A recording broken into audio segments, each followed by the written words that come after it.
भगवान की जय। श्री राधा माधव सरकार की जय। श्रीमद् भागवत कथा तृतीय स्कंद षष्ठो अध्याय। विराट शरीर की उत्पत्ति। मैत्रेय जी ने कहा, सर्वशक्तिमान भगवान ने जब देखा कि आपस में संगठित न होने के कारण ये मेरी महतत्व आदि शक्तियाँ विश्व रचना कार्य में असमर्थ हो रही हैं, तब वे काल शक्ति को स्वीकार करके एक साथ ही महतत्व, अहंकार, पंचभूत, पंच तन्मात्रा और मन सहित 11 इंद्रियां इन 23 तत्वों के समुदाय में प्रविष्ट हो गए। उनमें प्रविष्ट होकर उन्होंने जीवों के सोए हुए अदृष्ट को जागृत किया और परस्पर विलग हुए उस तत्व समूह को अपनी क्रिया शक्ति के द्वारा आपस में मिला दिया। इस प्रकार जब भगवान ने अदृष्ट को कार्योन्मुख किया, तब उन 23 तत्वों ने भगवान की प्रेरणा से अपने अंशों द्वारा अधिपुरुष विराट को उत्पन्न किया। अर्थात जब भगवान ने अंश रूप से अपने उस शरीर में प्रवेश किया, तब वह विश्व रचना करने वाला महतत्व आदि का समुदाय एक दूसरे से मिलकर परिणाम को प्राप्त हुआ। यह तत्वों का परिमाण ही विराट पुरुष है, जिसमें चराचर जगत विद्यमान है। जल के भीतर जो अंड रूप में आश्रय स्थान था, उसमें वह हिरण्यमय पुरुष संपूर्ण जीवों को साथ लेकर 1000 दिव्य वर्षों तक रहा। वह विश्व रचना करने वाली तत्वों का गर्भ तथा ज्ञान, क्रिया और आत्मशक्ति से संपन्न था। इन शक्तियों से उसने स्वयं अपने क्रमशः 1, 10 और 3 विभाग किए। यह विराट पुरुष ही प्रथम जीव होने के कारण समस्त जीवों का आत्मा, जीव रूप होने के कारण परमात्मा का अंश और प्रथम अभिव्यक्त होने के कारण भगवान का आदि अवतार है। यह संपूर्ण भूत समुदाय इसी में प्रकाशित होता है। यह अध्यात्म, अधिभूत और अधिदैव से 3 प्रकार का, प्राण रूप से 10 प्रकार का और हृदय के रूप से 1 प्रकार का है। फिर विश्व की रचना करने वाले महतत्व आदि के अधिपति श्री भगवान ने उनकी प्रार्थना को स्मरण कर उनकी वृत्तियों को जगाने के लिए अपने चेतन रूप तेज की उस विराट पुरुष को प्रकाशित किया, उसे जगाया। उसके जागृत होते ही देवताओं के लिए कितने स्थान प्रकट हुए, यह मैं बतलाता हूं। विराट पुरुष के मुख से प्रकट हुआ, उसमें लोकपाल अग्नि अपने अंश वागींद्रियों सहित प्रविष्ट हो गया, जिससे यह जीव बोलता है।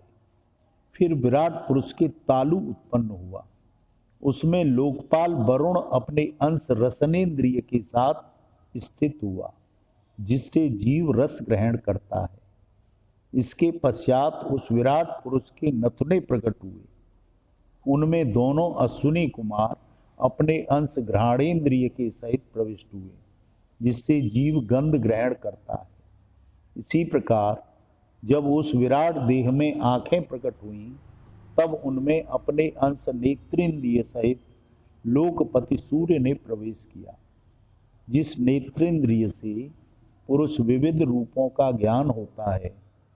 फिर उस विराट विग्रह में त्वचा उत्पन्न हुई, उसमें अपने अंश त्वगिंद्रिय के सहित वायु स्थित हुआ, जिस त्वगिंद्रिय की जीव स्पर्श का अनुभव करता है। जब इसके कर्ण छिद्र प्रकट हुए, तब उनमें अपने अंश श्रवणेन्द्रिय के सहित दिशाओं ने प्रवेश किया, जिस श्रवणेन्द्रिय से जीव शब्द का ज्ञान होता है।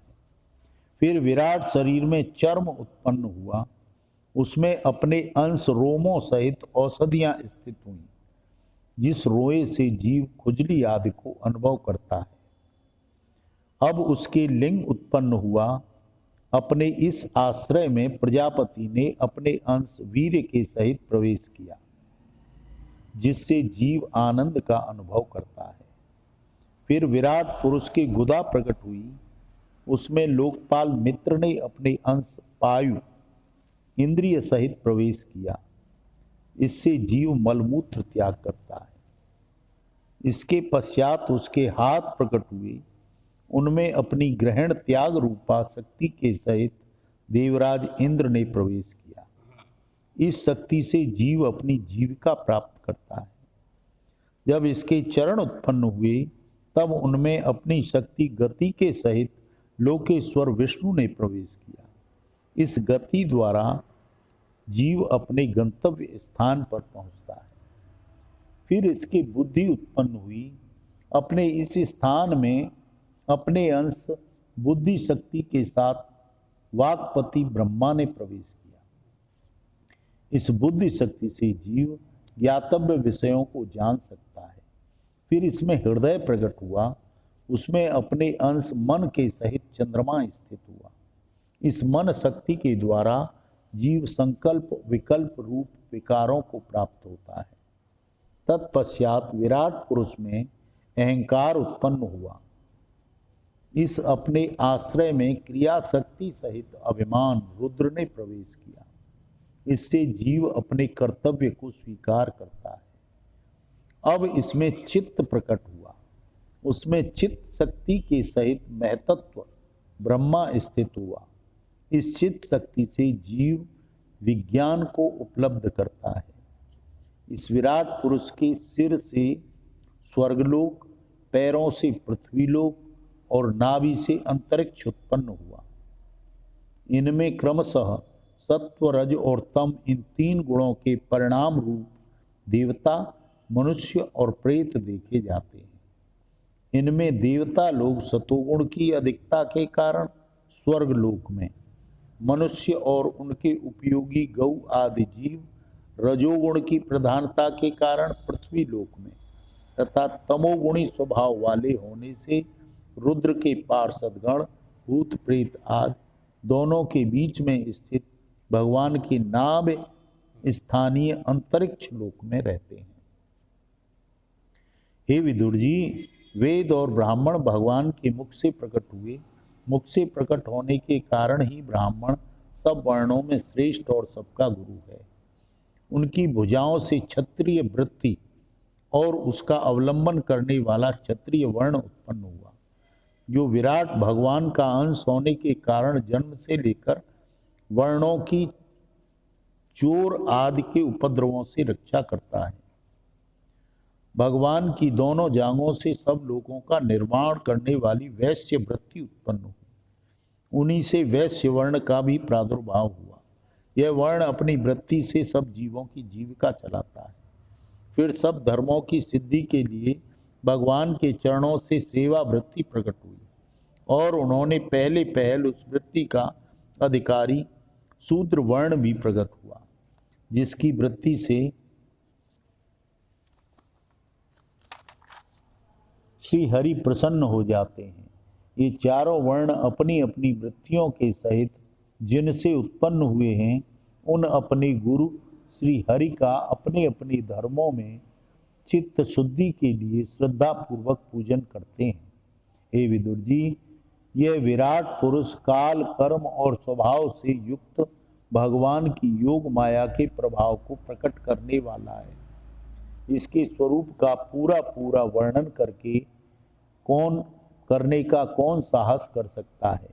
तो भी प्यारे विदुर जी, अन्य व्यवहारिक चर्चाओं से अपवित्र हुई अपनी वाणी को पवित्र करने के लिए जैसे मेरी बुद्धि है और जैसा मेरा गुरु ज्ञान है, वैसा श्री हरि का सुयश वर्णन करता हूँ।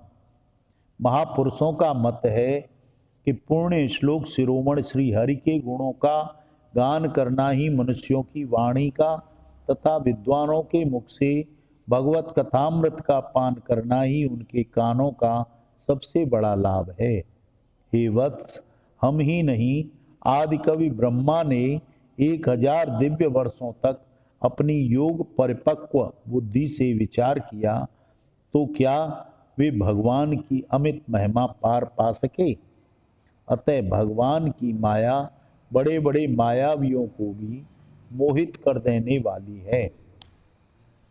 उसकी चक्कर में डालने वाली चाल अनंत है। अतएव स्वयं भगवान भी उसकी थाह नहीं लगा सकते, फिर दूसरों की तो बात ही क्या है।